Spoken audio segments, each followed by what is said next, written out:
مقدمه اختتام پذیر سوله. اوس موږ وایو مباحث 9 نه بحثونه د مناظرې دا شروع شو. اول بحث چې کوم دی فی طریق البحث، طریقه د بحث دا د مناظره کې به کم شی مخکې کوي، کم شی به مؤخره کوي. په مقدمه کې موږ ته معلوم اوسه چې اول به د دعوې مفردات د هغو وضاحت ذکر کیږي. سائل به د مفرداتو وضاحت د مدعی څخه غواړي. که چیرې سائل وضاحت ونه غوښتي د مدعي څخه چې کوم دی د هغه بحث دا بیا لغو شو، دا مناظره دا بیا لغو ده، دا هغه بس کار دی چې دی کوي. ځکه که چیرې بغیر وضاحت دا بحث شروع سي نو بیا به دغه مجادله وي یا به مکابره وي او نتیجه به خاص نه کې ور. نو ځکه د وضاحت د مفرداتو قبل المناظره دا ضروري ده. اوس که چیرې مدعي یو شی را نقل کوي حیثیت د ناقل باندې، نو دسه به تصحیح د نقل طلبیږي، دلایل به نه طلبیږي. ځکه د ناقل څخه ته طلب تصحیح د نقل طلبوي سي، لیکن دلیل نه سي طلبولی. لکه اوس ناقل څه وایي؟ قال ابو حنیفه رحمه الله النیة لیست بشرط فی الوضوء، النیة لیست بشرط فی الوضوء. ناقل ورته وایي چې د امام ابو حنیفه رحمه الله په نیز باندې او نیت په اودس کې شرط نه دی. اوس سائل به اول دا پوښتنه ورځین کوي چې تا دلته ذکر کړل نیت، شرط او وضوء، د دې درو سره تعریفونه به ماته کوي. نیت څه ته وایي؟ منیه. او دویم تا ورته لیست بشرط مشرط، شرط څه ته وایي؟ او بل تا ذکر کړل فی الوضوء، دا وضوء څه ته وایي؟ د بریلیان په پرشن باندې وغدو څه ته وایي؟ وغدو. نو وما الوضوء، دا وضوء څه ته وایي؟ نو اوس به مدعي چې کوم دی هغه به د دې تعریفونه ورته کوي. نیت تعریف ورته کوي چې نیت زما دا مراد دی، شرط زما دا مراد دی، شرط تعریف هغه چې علماو کړي، او وضوء څخه وضوء شرعي مراد دی که وضوء لغوي مراد دی، دا وضاحت ورته کوي. خو دلته که چیرې دا مدعي په حیثیت د نقل باندې دغه شی دی ناقل ولو، بیا به د ده څخه دلیل نه طلبیږي، صرف تصحیح د نقل به طلبیږي. تصحیح د نقل دا ته وایي چې دا به ورته وایي چې ته د کوم ځای څخه دا قول د امام ابو حنیفه رحمه الله را نقل کوې، د امام ابو حنیفه رحمه الله دا قول چیرې ذکر دی. نو ناقل به څه ورته وایي؟ دا مدعي به ورته وایي چې صراحت کړی دی په دې قول باندې، هدایه کړی دی. وینې دا په هدایه کې دا خبر لیکلی، یا په کنز کې لیکلی ده، یا په شامي کې لیکلی، یا په عالمګیري کې بله فتوا وروشي شفا کې لیکلی. لیکن علما د دې فن ذکر کوي چې څه وخت یو سړی دا رقم ذکر کې مدعي دا ووایي چې دا په فلاني کتاب کې ذکر ده. پخوا زمانه کې دا خبره کفایت کوله چې بس دونه حواله بیا ورکړله چې فلاني کتاب لیکلی ده، نو بس د ناقل ذمه بري وله. لیکن اوس زمانه کې کذب ډېر عام شوی دی، درواغ ډېر عام شوي دي، تر دې حده پورې چې په شو جامو کې، په سپینو جامو کې د علماو په شکل کې هم دا رقم ډېر دروغجنان شته چې د دین تحریف کوي. نو اوس هغه هم درواغ چې کوم هغه وایي، نو ځکه ته به صرف پر دې کفایت نه ځین کوې چې د هدایه لیکلي یا کنز لیکلي، نه ورته کتاب را ښکاره کړه. وینې چې کوم ځای چې ته نقل کوې هغه ماخذ به هم ګورې چې په کوم ځای کې دا لیکلې ده، خپله به هغه ځای ګورې. یو خبره موږ وایو تنبیه او دلیل، د هغه مثالونه موږ ذکر کوو. تنبیه موږ ویلی وله بازالة الخفاء البدیهي، نو هغه مرکب من القضیتین چې هغه څخه د هغه په وجه باندې د بدیهي شي څخه خفا لیرې سي، دا تنبیه ویل کېده. او دلیل موږ ویلی وو چې المرکب من قضیتین لتعدى الى مجهول نظری، دا هغه مرکب دی او نظری چې د هغه په وجه باندې بل نظري تا ته معلوم سي. اوس مسله د زمرو د سوفسطایو په مابینځ کې اختلاف دی. د تنبیه مثال درته کوم چې تنبیه به ستا مناظره یې د چا سره؟ د سوفسطایو سره. نو اوس به ته خالي د خپله مدعا به په تنبیه ثابتې دلایل به نه پروايه اهل سنت والجماعت عقیده دا ده چې دا اشیاء او حقایق ثابت دي اشیاء او حقایق ثابت دي او د شی تعریف اهل سنت والجماعت کی په موجود باندې چې الشی هو الموجود د دې برعکس سوفسطایت څه وایي هغه دې ممکن دي بیا د سوفسطایو درې ډلې دي په سوفسطایه کې درې ډلې دي اوله فرقه چې کوم ده هغه ته عنادیه وایي عنادیه دویمه فرقې ته عندیه وایي درېمه فرقه ته چې شوی لا ادریه وایي عندیه نه عنادیه عندیه لا ادریه دا درې فرقې دي اوس دا درې سره چې کوم ده د سوفسطایو جماعتونه دي اوله عنادیه ته وایي د هغو عقیده دا ده هغوی چې دا کوم شیان موږ وینو دا ټول شیان چې کوم دي دا وهم دي د دې څه حقیقت نشته دا داسې دي لکه سراب سراب به تاسو ته معلوم وي چې په دوبي کې په غرمه باندې سړی روان وي پر یو صفا میدان باندې او پر لیرې ځای باندې بیا داسې د اوبو رقم شی انسان ته معلوم شي چې دا ډېر اوبه ولاړ دي وینې یو تالاب دی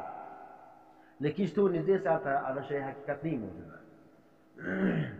یا دوی مثال دغه عنادیه څه ورکوي وایي لکه څنګه چې په چت کې یو سروی وي او د لمر رڼا تر هغه راوځي هغه رڼا چې کوم ده د هغه یو جسم دلیل ځای معلومېږي دا یو جسم دی لکه سپین لرګی چې لیکن چې ته لاس ورکړې هغه یو شی دی نو اوس وایي دا رقم لکه څنګه چې دغه سراب دی او دا د لمر رڼا ده وینې او انسان په هغه باندې خطا وځي چې دا جسم لري یا اوبه دي لیکن په حقیقت کې د هغه وجود نه وي نو دا رقم دا ټول کائنات چې موږ وینو چې دا انسانان دي دا دیوالونه دي دا حیوانان دي دا اسمانونه دا مځکه دا ټول چې کوم دي دا وهم دي دا حقیقت نه لري دا د دې د عقیده ده دویم فرقه چې کوم د عندیه ده د سوفسطایو دویم فرقه چې کوم د هغه چې شته عندیه ده عندیه د عند سړي دا تی وایي چې زما په نیز باندې زما په نیز د دې بیا دا وینا ده وایي دغه شانګر د اعتقاد سره کار لري د چې سره کار لري د اعتقاد سره اوس دوی وایي موږ چې څه وخت د شي په باره کې عقیده وساتو چې دا جوهر دی نو هغه به بیا چې شوي جوهر به وي معنه د عقیدې سره کار لري او که موږ د شي په باره کې عقیده وساتو چې دا شی چې دی دا عرض دی نو دا عقیدې په بنیاد باندې هغه شی بیا عرض جوړېږي معنه د شیانو وجود دا موقوف دی پر عقیده باندې چې څه رقم عقیده وشي ته وساتې که د جوهر عقیده وساتې هغه به جوهر کېږي او که د عرض دا وساتې هغه به چیش کېږي هغه به عرض کېږي دا دویم فرقه سوه درېیم فرقه چې کوم د لا ادریه ده لا ادریه فرقه بیا څه ته وایي هغه د شیانو حقیقت نشته د شیانو د ثبوت د علم څخه انکار کوي وینې اور و دغه نسبت ته د شي په باره کې پوښتنه ځینې وکړې چې دا فلانی شی ته نه وینې وایي لا ادري هغه موټر دی لا ادري دا دیوال دی لا ادري د هر شي په باره کې پوښتنه وکړې ته نه یې موجوده وایي لا ادري لا ادري علاج ما در ښوولی و نو دا چې شلو دا درېیمه فرقه چې کومه لا ادریه ده د شیانو حقیقت نه مني او د ثبوت د شی د علم څخه انکار کوي په دغه بنیاد باندې چې څه وخت د دې څه ته پوښتنه وکړې چې فلانی شی وایي لا ادري زه نه خبر نو دا درې فرقې دا فرقې ثلاثه د سوفسطایو دي اوس دوی د شیانو حقیقتونه دا مني نه دا ټول کائنات چې کوم دي دا خو ګوره د اشیاو مجموعه ده دا یو شی دی نه مني څوک یو تعبیر کوي څوک بل تعبیر کوي څوک څه وایي څوک څه وایي دا درې فرقو وضاحت ما دا شروع کړي نو اوس اهل حق څه وایي هغه دا شیان موجوده دي دا هغو دعوه چې ده دا بدیهي ده خو لیکن بدیهي خفي ده بدیهي غیر اولی ده نو بدیهي غیر اولی د هغه ثبوت چې کوم دی هغه په تنبیه باندې کېږي چې د بدیهي څخه خالي خفا لرې کړي اوس تاسو دا دعوا وکړه چې د شیانو حقیقتونه ثابت دي نو اوس سوفسطایه تاسو ته وایي چې ته ماته دا شیانو حقیقتونه ثابت دي په کومه تنبیه باندې ثابت دي تنبیه ماته ذکر کړه نو اهل حق به څه کوي هغه به جواب دا ورکوي چې اول شی چې کوم دی چې دا شیان موجود دي حقایق الاشیاء ثابتون پر هغه باندې تنبیه دا ده چې مشاهده ده موږ دا ټول شیان وینو دا مشاهده دا دلیل ده پر دې شیانو باندې چې دا شیان چیرته موجود دي که چیرې دا شیان نه وای موجوده نه مشاهده موږ چیش کوو وینې چې شی نه وي ته مشاهده د چیش کوې دا دلیل ده دا مشاهده چې دا شی چې دی دا موجود دی او دویمه خبر دا ده چې دا ستا مطالبات دلیل د دې خبرې چې دا شیان موجود دي ګوره دا ستا مطالبه دا دلیل د دې خبرې ده چې دا شیان چې دی دا موجود دي دا اوس ګوره که شی موجود نه وای نو ته مطالبه د چیشته کوې شی موجود نه وي لکه اوس ګوره دا ټیبل موجود دی نو اوس څو پسایه ورته ته وایي چې دغه شی چیش دی دا زه نه منم نه دی موجود چیش نه دی موجود دا ټیبل وایي نه دی موجود نو ته چې دا ټیبل ووایي دا دلیل پر دې خبره باندې چې دا شی چې دا ستا مطالبه د ټیبل د وجود ده دا دلیل دی پر دې خبره باندې چې دا چیز دا ټیبل موجود دی نو یو شی شو نو ګوره تنبیه سره دغه یو مشاهده سره او دویم چیز سره مطالبه سره مشاهده او مطالبه دا دلایل دی پر دې خبره باندې چې دا شیان چیز دی دا موجود دی دویم شی چې موږ مدعا ثابتو هغه دلیل دی دلیل موږ ویلو چې مرکب وي د دوو قضیو څخه هغه په وجه باندې یو نظري شی موږ ته معلوم سي لکه اوس ګوره د متکلمینو په نیز باندې د عالم چې دا حادث دی او د فلسفو په نیز باندې هغه څه وایي د عالم قدیم دی فلسفو دلیل طلب کوي د متکلمینو ورته العالم حادث ولې لانه متغیر د عالم دا صغرا ذکر که چې عالم چیز دی حادث دی ولې دلیل پر دې خبره باندې دا دی چې لانه متغیر دا متغیر دی او کبرای چیز دی وکل متغیر حادث هر متغیر به چیز وي حادث وي فالعالم حادث عالم چیز دا حادث اوس موږ وایو منع د منع دوه صورتونه دي سائل چې پر د مدعي پر دلیل باندې منع واردوي د هغه دوې طریقې دي یو دا دی چې دی منع مع سند ذکر کړي منع ذکر کړي د هغه سره سند هم ذکر کړي او دویم دا دی چې فقط منع ذکر کړي سند نه کړي ذکر او مدعي ته وکړي اقامت د دلیل وکړي اقامت د دلیل وکړي دا ذمه د چا دا د مدعي ده او د سائل ذمه داري چې شته چې دی منع پر هغه وارد کړي نو دوه صورتونه یو دا دی چې فقط منع وارد کړي یو دا د منع سره د سند وارد کړي اوس که چیرې مدعي اقامت د دلیل وکړي دلیل پر خپله مدعا باندې قایم کړي اوس به مدعي ته ګورې که چیرې دی ناقل دی منه په حیثیت د نقل د ناقل دی دغه عبارت را نقل کوي بیا خو به داسې خالي تصحیح د نقل کوي طلب د دلیل به نه ځین کوي وینې او که چیرې دی دغه کلام چې کوم دی دا را نقل کوي په حیثیت د مدعي باندې دعوه په اعتبار د دعوې یا په حیثیت د مدعي د عبارت نقل کوي بیا چې کوم د هغه د ستشیش کوي سي بیا دلیل طلب وای سي نو په اعتبار د کچیر دی ناقل ولو بیا د دعوې د مفردات وضاحت بعد صرف د سید نقل طلب وای سي او کچیر مدعي ولو بیا د څه چیش کوي د مفردات د وضاحت بعد بیا د څه دلیل طلب وای سي شا لکه اوس ګوره مثال دی الغیبت حرام غیبت چیش دی حرام دی اوس سائل به زه پوښتنه کوي چې غیبت څه ته وایي او دویم طوري حرام څه ته وایي غیبت څه ته وایي نظر نه کوي غیبت څه ته وایي ګوره دا یو طوري سلو د مناظر دا کار دی چې د هر مفرد پوښتنه به کوي غیبت څه ته وایي او دویم طوري تا حرام حکم نه کوي حرام څه ته وایي د دې دوه تعریفو د دواړو تعریفونه به څوک کوي دا به مدعي کوي مدعي به څور ته وایي چې غیبت هغه ته وایي چې ته یو سړی د خپل مسلمان ورور شاته په هغه پسې داسې خبره وکړي داسې بدي بیان کړي د هغه چې په هغه باندې به هغه په خشم کېږي هغه یې بد ګڼي که چېر هغه خبره د ده مخکې وسي د هغه بده محسوسي نو چې بد یې محسوسي چې مخامخ نور ته کوي شاته پسې کوي بس دا ته غیبت وایي او غیبت چیز دی حرام دی او غیبت چیز دی دا دی لکه مسلمان ورور غوښه شته خوري مړ ورور چې سي مسلمان ورور دی هغه مړ سي د هغه غوښه خوري نو غیبت دونه قدر حرام نو اوس دغه وضاحت چې مدعي ورته وکړي ښه دویم شی به څه ورته وایي چې حرام د حرام تعریف وکړه حرام ته څه ته وایي دریج د په ځای کې مکروه وي او دا حرام تورې ورته ذکر کړي نو نه د حرام تعریف به دی مدعي سپشتي سایل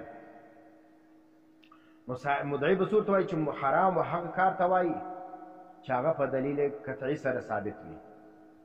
او د هغه په ارتکاب سره سړی جهنم له ځي اوس چې دونه تعریف یې ورته وکړي اوس به مدعي چې کوم دی تصحیح د نقل د سند طلبوي ځکه دی مدعي دی اوس په حیثیت د دعوې که چیرې د عبارت ذکر کوي په حیثیت د ناقل نه ذکر کړي بیا به د تصحیح د نقل نه طلبیږي بلکې چیز به طلبیږي دلیل به طلبیږي اوس به مدعي سائل به درته دلیل غواړي پر دې دعوا باندې چې الغیبة حرام نو مدعي به څه ورته وایي چې لا یغتب بعضکم بعضا قرآن کې راغلی چې یو مسلمان دی د بل مسلمان غیبت نه کوي نو د مدعا به ثابته شوله